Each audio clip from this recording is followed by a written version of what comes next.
Redenção, livro 5, capítulo 8. Para Dusmenil soara um instante das venturas e compensações sempre inatingidas no orbe terráqueo. Todas as suas amarguras, todos os desalentos, desesperos, prantos, sonhos desfeitos, esvaeceram-se como por magia, e num relance transformaram-se em suaves prazeres, em ternura imensa e amor infinito por aqueles dois seres dignos acrisolados. Considerou mesquinhas todas as ríspidas provas por que passara, em confronto com a inefável felicidade que então o inebriava. Arrependeu-se de não as ter suportado com maior denodo e resignação. Abençoou-as, sentindo que lágrimas se lhe desprendiam da alma, transubstanciadas em gotas de luz. Enlaçou-os de um só impulso e, formando os três gracioso grupo, foram atingidos por uma catadupa de flores delicadíssimas que se desfaziam no ambiente como bruma cambiante. Mal lhes roçavam as frontes puras, recendendo aromas sutilíssimos. Depois dos aplausos e ósculos fraternos, todos salmodiaram um hino de inexprimível suavidade consagrado ao absoluto. Ainda não mereço tão grande ventura, meus queridos, murmurava Gastão, comovidíssimo. Tenho a impressão de haver ainda no meu espírito fáculas indeléveis. Todos o sentem, prezado amigo, disse-lhe Heloísa, comovida.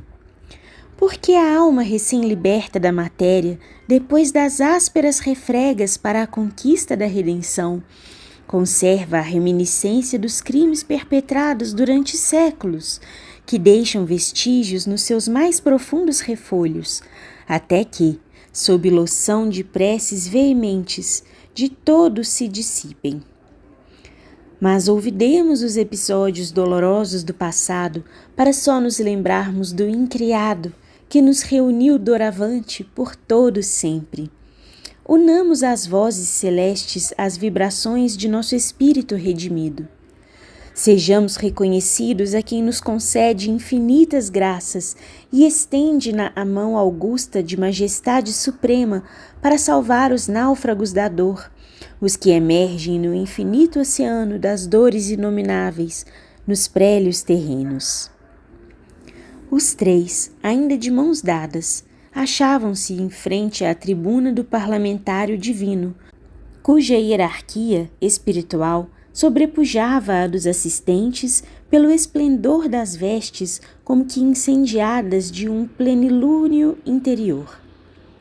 Uma campânula de sons argentinos vibrou no ambiente e imperou o silêncio no recinto maravilhoso.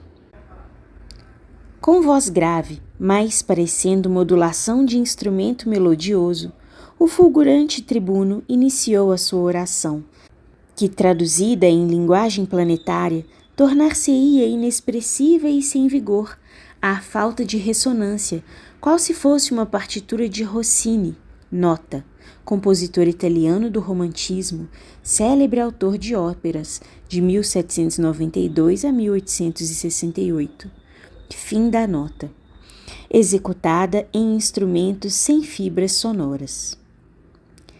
Irmãos diletos, ouve-nos o Altíssimo neste momento.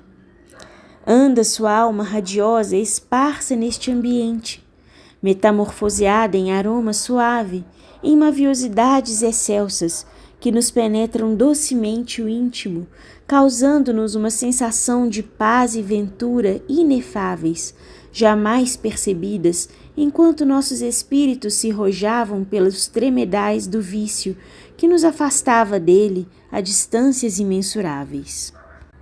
A felicidade a que todos os seres no caos de angústias e provas acerbas aspiram não é um mito, é plena realidade nas paragens siderais.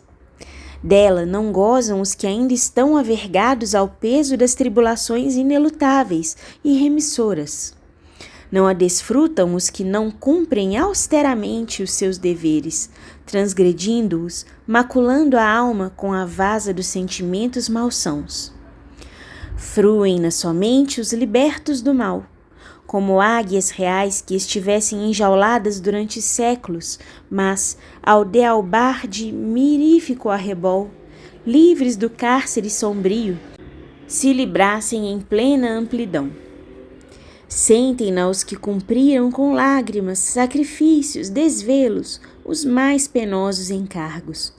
Os que se crucificaram no madeiro das penas mais pungentes, se lucificaram nas campanhas do bem e da virtude. Tornaram-se paladinos celestes, defensores das leis divinas, arautos das verdades transcendentes, soldados fiéis do Marechal Supremo. Sabeis todos vós do objetivo da nossa magna reunião. Associarmo-nos a uma das mais comovedoras solenidades do universo, a da redenção espiritual de um irmão que ainda se debatia nas sombras planetárias, companheiro de outrora, comparsa das nossas quedas, adversário algumas vezes, amigo desvelado outras. Consumou ele um dos mais acérrimos prélios de suas encarnações terrenas, aureolado de imortal triunfo. Para ele cessaram as pugnas terrenas. Começou a eternidade sem limites, sem o entrave dos avatares, como um rosicler perpétuo.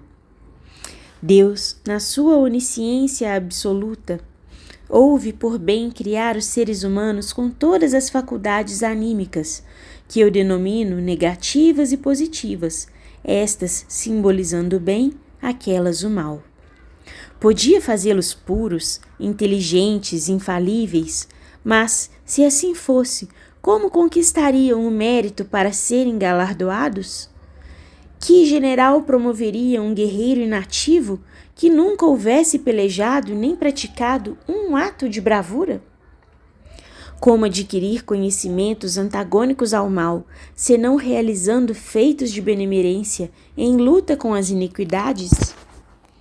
Como se enrijam as potências morais, senão na forja da adversidade? Como se reafirmariam as personalidades se todos vivessem em beatitude, sem ásperos labores, desfrutando uma ventura gratuita, sem méritos apreciáveis? Todos seriam iguais, uniformes como gotas de orvalho na mesma flor, como pérolas do mesmo colar divino. Como se apreciaria a luz sem o conhecimento da caligem?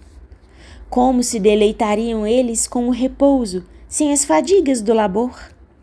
Como estimariam a ventura se não houvesse desdita?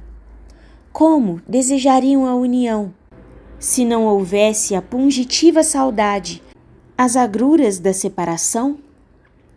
Ele, a inteligência suprema, de tudo cogitou.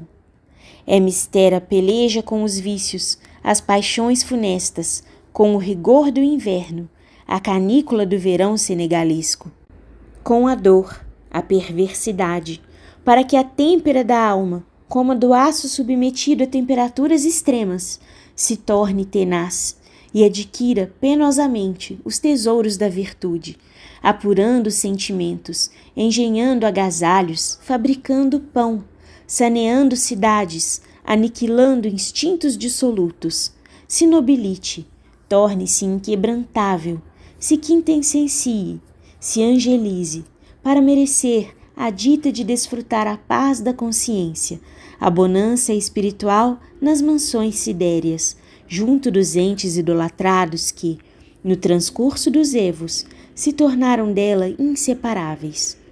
Se aproxime, enfim, do soberano universal, a suprema conquista. Como o conseguem, porém? Em uma só existência, uma só campanha? Seria possível, num segundo de provas, conquistar uma eternidade de venturas? Ilusão.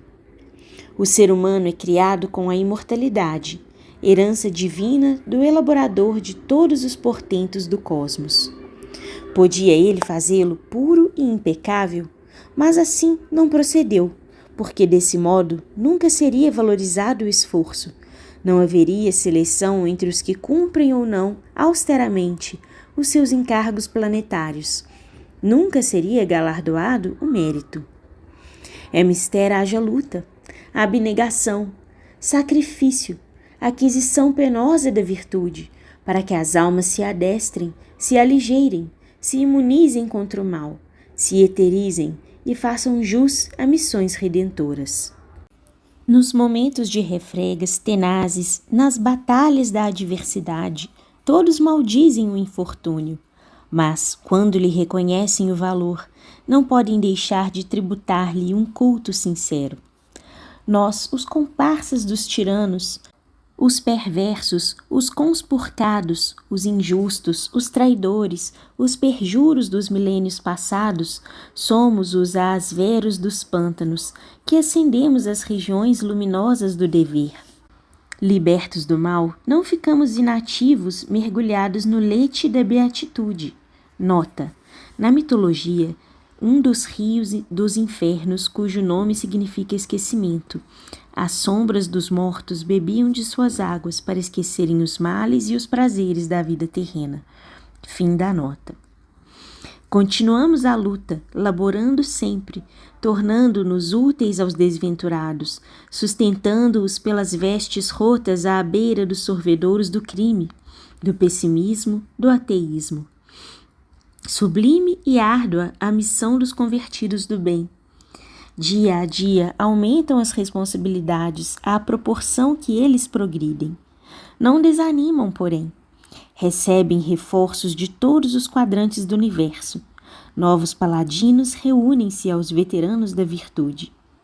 Doravante, contamos em nosso núcleo mais um combatente nas fileiras do exército do bem e da fraternidade. Ei-lo, ainda tímido, no espírito, os Jeovazes da dor, do látego do sofrimento, mas fortalecido para as campanhas mais sublimadas. E há de reconhecer, entre os que nos rodeiam, amigos, parentes, adversários de outrora, que já alcançaram o mesmo grau de desenvolvimento psíquico. Suas existências planetárias, refertas de lutas e de sabores profícuos, acabam de consumar-se vitoriosamente, pois o recém-vindo tornou-se abnegado apóstolo da caridade, êmulo de Vicente de Paulo. Nota: sacerdote francês, 1581 a 1660. Fim da nota. Que deixou um sulco estelar na história da humanidade. Como divergem das da antiguidade as fraternas homenagens que lhe são tributadas, pois ele habitou palácios régios onde se realizavam esplendorosos festins orgíacos, porque sua alma se achava empedernida, tisnada pelas paixões inferiores. Agora, depois de vertidos urais de prantos, nota: Ural, rio que passa pela Rússia e Cazaquistão, fim da nota. De amargura, saneou-se o espírito enegrecido pelas iniquidades, encontra-se adestrado para os prélios gloriosos do dever e da moral. Tê-lo-emos conosco por algum tempo, pois doravante está isento da prova acerba da separação dos entes que mais tem amado, talvez de todas a mais pungente e aflitiva. Irmão, que vens de encerrar o ciclo terreno, não és um estranho para os que aqui se congregam, antes um desvelado companheiro que, na terra, nos auxiliou a cumprir as determinações do árbitro supremo. Os que além, nas arenas planetárias, se empenham nas campanhas luminosas da caridade, são aliados dos irmãos siderais, os benfeitores da humanidade, os que amparam enfermos, desvalidos, órfãos, ignorantes, os que enxugam lágrimas e iluminam corações, culminam nas provas mais dolorosas, concluem o seu tirocínio de dores, de conquistas penosas. A caridade máxima, porém, não deve consistir em saciar a fome e a sede dos que a têm, mas no exercer o bem com piedade, secretamente, arrancando almas aos bordéis, aos cárceres e encaminhando-as ao aprisco de Jesus. O que fornece alimento ao pária com dureza não pratica um ato de altruísmo, pois anula-o com a humilhação infligida a um infortunado. Quem estanca uma lágrima com piedade e faz germinar a esperança num coração desalentado e aflito, esse sim é um emissário do Altíssimo. Este nosso irmão que aqui ingressa, que se incorpora às legiões divinas, soube ser digno apóstolo de Jesus. Fechou o ciclo de suas reencarnações com a chave diamantina da abnegação e da compaixão pelos desventurados. Não desdenhava os desditosos, os mutilados, acolhia-os sob o seu teto, que se tornava em abrigo dos infelizes, sempre inspirado pela nobilíssima esposa, eterna companheira de suas mais nobres conquistas, e que soube incutir-lhe na alma dúctil os mais belos e generosos ideais. E hoje exulta com o triunfo alcançado por ele e por seus dirigentes espirituais. Para essas duas almas redimidas, está esgotada a taça das angústias terrenas. Tornaram-se perpétuas aliadas para as missões sublimes do bem e da virtude. Realiza-se hoje o seu consórcio espiritual, conúbio de dois entes acendrados nos prélios planetários, aliança perene abençoada pelo supremo sacerdote do universo. Na Terra, abismo de trevas e sentimentos malsãos, ainda se celebram esponsais que afrontam a harmonia das leis siderais.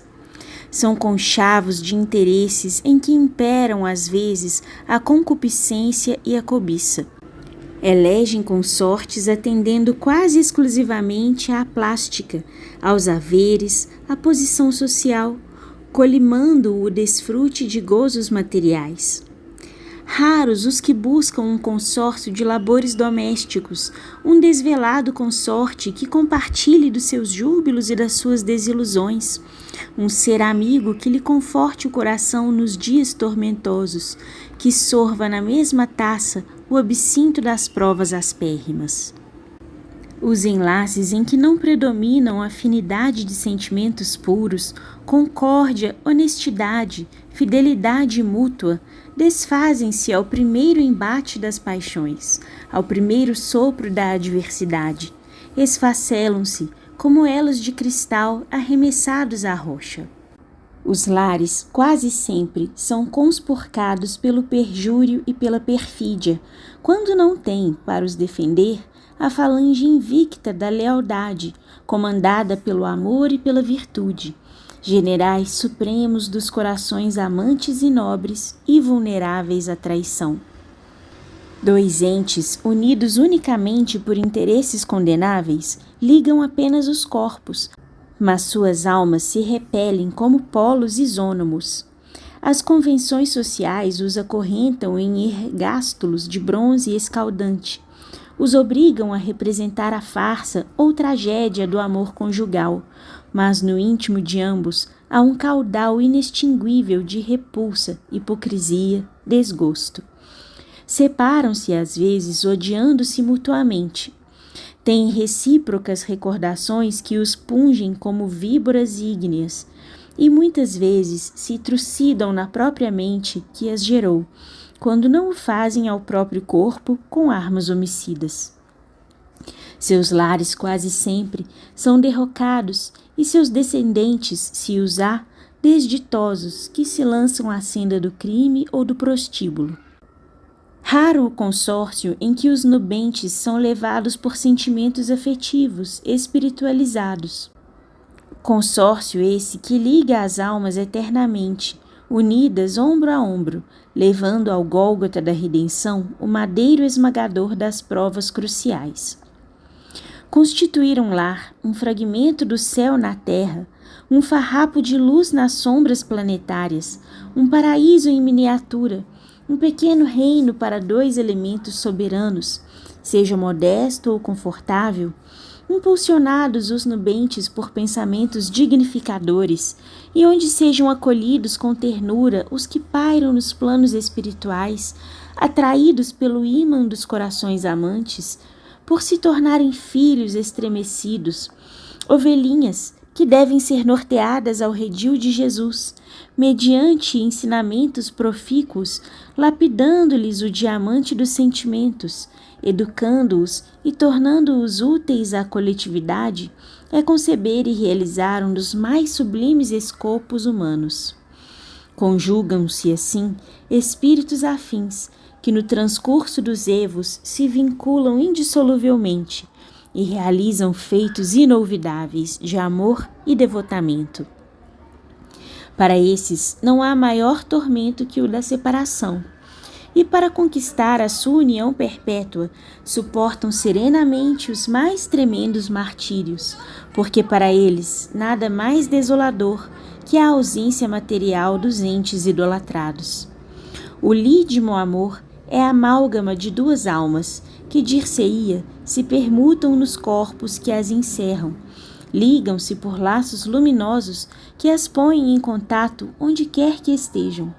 Mesclam seus pensamentos, vibram pelo mesmo diapasão de ouro os sentimentos, percebem o pulsar uníssono de seus corações, mesmo distantes, vivem uma só vida, aspiram a uma só ventura, a sua indestrutível aliança.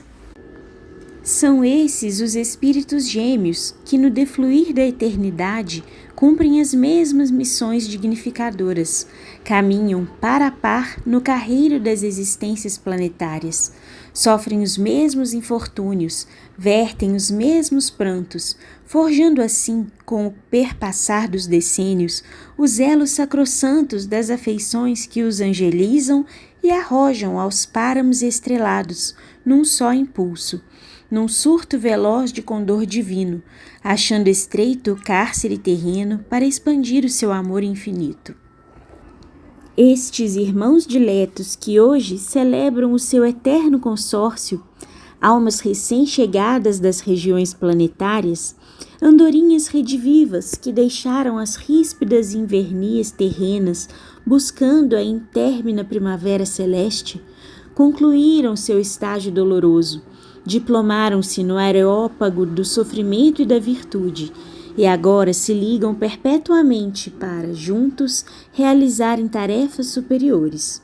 Seu consórcio terreno não se realizou colimando a abastança nem gozos efêmeros, foram impelidos por mútua e plena afeição. Constituíram um lar tranquilo, onde sempre imperaram os deveres conjugais.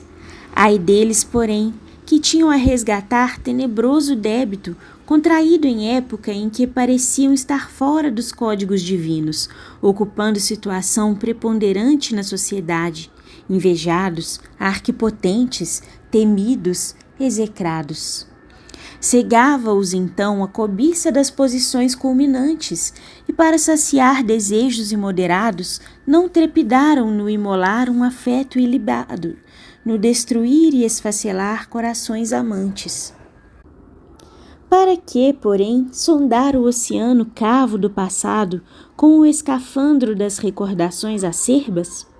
Perdoem-me fazê-la neste momento. Já se redimiram estoicamente desses delitos tremendos e, hoje, graças a saneadoras e eficazes explicações, estes três seres nobilíssimos se encontram imantados entre si pelos sentimentos mais profundos e imaculados, que são os outorgados aos herdeiros da divindade.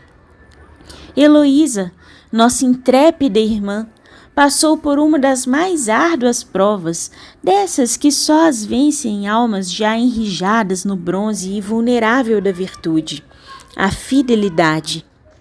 Bela e versátil no início de suas existências planetárias, tendo sido inúmeras vezes perjura e pérfida, soou para ela o momento de patentear ao Criador que não mais existia em seu íntimo um átomo sequer de infidelidade. Como venceu essa prova a Amaríssima? Que o digam os que a ampararam nos dias de embates enlouquecedores.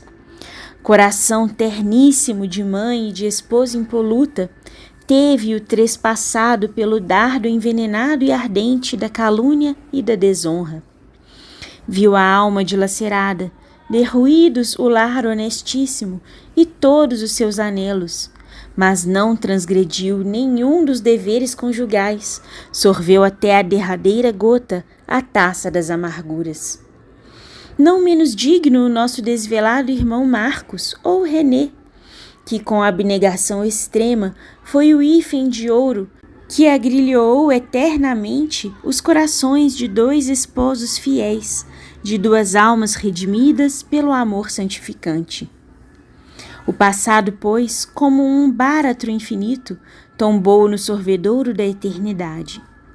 As desconfianças, ressentimentos, odiosidades fundiram-se na forja divina das provas remissoras, onde se refundem as almas polutas. E agora, como ouro radioso, acima dos detritos impuros dos sentimentos malsãos, sobreleva-se a mais veemente e imaculada das afeições, dessas que prendem por todo o sempre os seres enobrecidos.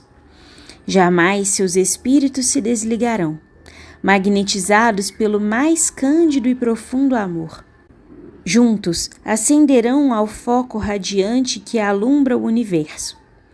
Deus, nosso clementíssimo soberano, que não cria cavernas de tormentos eternos, nem cárceres perenes para delinquentes, mas coloca em cada destra o buril da dor e do mérito individual para cinzelar a própria alma, e cinge em cada espádua as asas açocenais da virtude para os erguer do caos das iniquidades aos páramos da redenção e da ventura. É a esse libertador de almas torvas, a esse magistrado íntegro e magnânimo, a este infinito manancial de consolação e de esperanças, a esse fecundo e inexaurível Jordão purificador de todos os delitos, que neste momento faremos chegar os nossos hosanas num preito de admiração, de júbilo, de reconhecimento. Fim do capítulo.